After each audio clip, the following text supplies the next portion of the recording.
Hello and welcome to this exclusive interview on France 24 and Radio France International.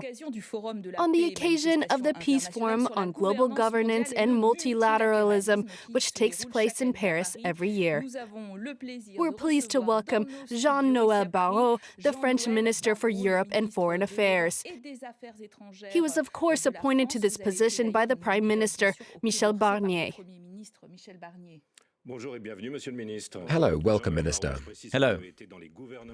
Jean-Noël Barrot, in previous governments, you were Minister Delegate for Europe, and before that, you were Minister Delegate for the digital transition.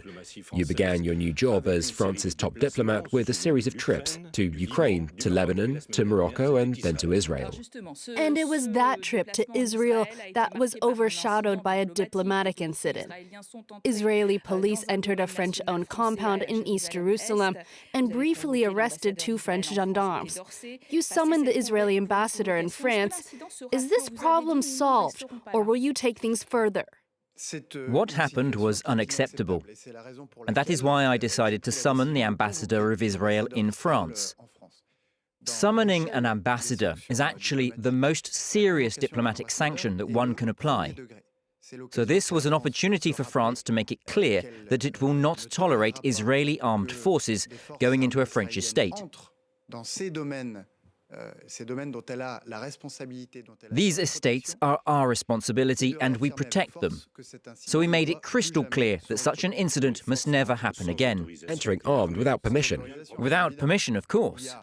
There are various diplomatic sanctions that can be activated, and we activated the most serious one. The Israeli finance minister had been expected to visit Paris. He wasn't invited by the French government, but still he's an openly supremacist, far-right politician who has authority over the occupied West Bank. What do you think about this?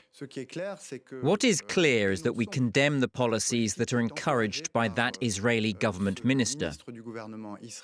That is to say, carrying out activities that are illegal under international law. I'm talking about aggressive settler activities in the West Bank. That is why we have applied sanctions on several occasions. First of all, against 28 violent and extremist individual settlers, some of whom were encouraged by this minister in the Netanyahu government. But also at the European level, where we were the drivers behind a new sanctions regime targeting individuals or entities that are responsible for this settlement activity or complicit in it. This sanctions regime has been activated twice. We launched 2 rounds of sanctions against those individuals, and we are now working on a 3rd round of sanctions at the European level. Let's come back to something that is obviously on people's minds a lot, the victory of Donald Trump in the United States. The French president, Emmanuel Macron, was among the first European leaders to congratulate him. But do you think, Jean-Noël Barrot, that Trump's return doesn't suit Europe, if we're being honest? Well, that's not really the question, because it's up to the American people to decide. It's their sovereign choice. We've been working closely with the United States for 250 years. We've survived 59 American presidential elections, and we will obviously survive the 60th. Also, we have been preparing for a long time, I would say, for the global transformation that is happening now. Remember what the French president said in his first Sorbonne speech in 2017. Europe has to give itself the means to become an independent player in the world. It has to be strategically autonomous. Europe didn't seem that prepared, actually, a bit surprised. No, I think Europe is much more prepared than it was in 2016 for the first Trump presidency. Because the big crises that we have experienced, COVID and its consequences, as well as the war in Ukraine, have brought Europeans closer together. Now we have to show the willingness and the courage to accelerate this agenda which France drew up and which, it has to be said, our European partners have now taken on board. This means taking action to speed up this progress on security, on our competitiveness, on protecting our democracies. These are the topics that we put on the agenda back in 2017, and we have already made progress on them. But we need to accelerate. Jean-Noël Barrot, as you know, the US is the top export market for the European Union. The US is the #1 destination for European goods. We know that Donald Trump wants to impose new trade barriers, at least 10%, perhaps more. Can Europe absorb this shock, and how would Europe respond in the case of a new trade war? You're right to highlight the fact that the EU is the #1 trade partner of the United States. That is why it would be a major miscalculation for the US to slap tariffs on Europe in a massive and indiscriminate way. It would heavily penalize numerous American companies which are active in France and in Europe. And it would also penalize the American middle class, which buys a lot of products that come from Europe. So this kind of measure would hit the purchasing power of the American middle class. But if the Trump administration insists on pursuing what I call this major error, then we will defend our farmers, our industries, and our trade with an iron will. We were just talking about Trump's first term in office and what was perhaps a lack of preparation on Europe's part at the time. Back then, we were very much still in a free trade mentality. It was not the done thing to talk about sanctions or about retaliating against unfair trade practices. But Europe has changed. You saw that last month when Europe decided to apply tariffs on Chinese electric cars because we considered that subsidies were benefiting Chinese companies and putting European companies at a disadvantage.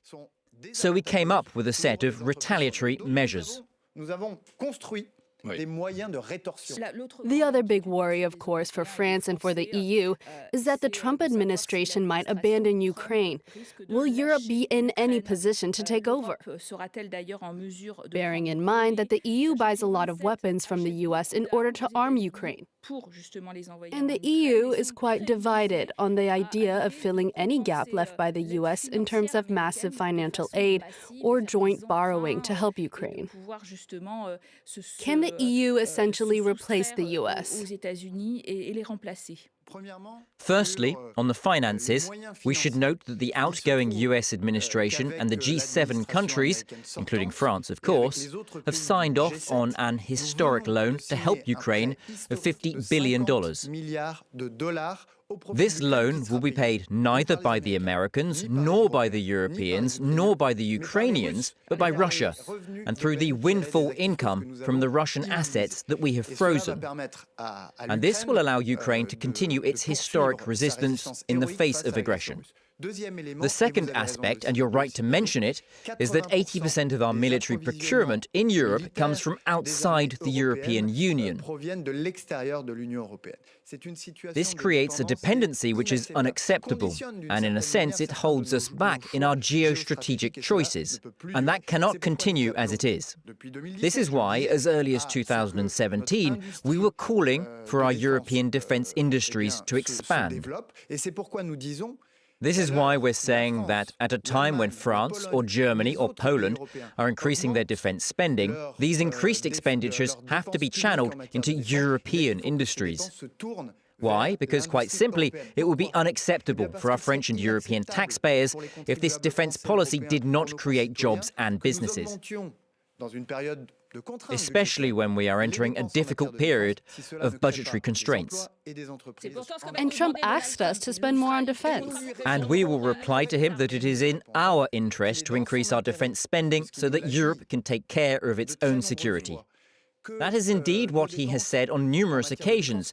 He has said this very often, and we will tell him that we agree, but that we have to be allowed to source our own supplies, so to speak. He must accept the notion that Europe will supply itself. Otherwise, our compatriots and European taxpayers will reject the idea that we sacrifice other public expenditure for the benefit of military expenditure that would only be directed towards the United States or South Korea. The other aspect is, as you mentioned, that Trump could somehow ditch the Ukrainians. I think Donald Trump is too wise to go down in history as the person who endorsed the biggest land grab in our history. He wants to resolve it in a day. Yes, that would definitively enshrine the law of the strongest. Might is right, and it would have extremely serious consequences not only in Europe but everywhere else. The strongest, most aggressive powers would feel that it's safe for them to invade a neighbouring country in which they have an interest. I do not believe that Donald Trump will want to make gifts to Vladimir Putin, who is today weakened to the point of being forced to export the war to Asia, to go and get troops from North Korea in order to attack the Ukrainians. The Russian economy itself is on the verge of suffocation, with interest rates at 21%, labour shortages, and an abysmal public deficit. COP29 is underway in Azerbaijan. Relations between France and Azerbaijan are notoriously tense. Azerbaijan's arrested 3 French nationals, and it's also conducting a hostile campaign in France's overseas territories. Does France intend to respond in any way? First of all, you mentioned the COP, and I would like to remind you that next year, in 2025, we will be celebrating the 10th anniversary of the Paris Agreement, which is certainly a victory, a huge victory for French diplomacy, which has advanced the cause of climate change in a way that had never been done before.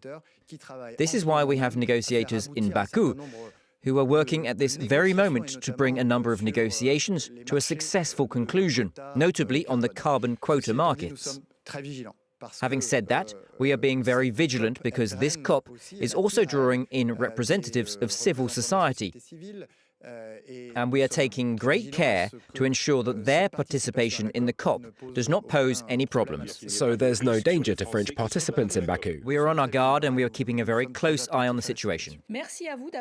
Thank you for being our guest today, Jean-Noël Barrot, French Minister for Europe and Foreign Affairs. Thank you for following us on RFI and France 24. Stay tuned, of course, for all the latest news.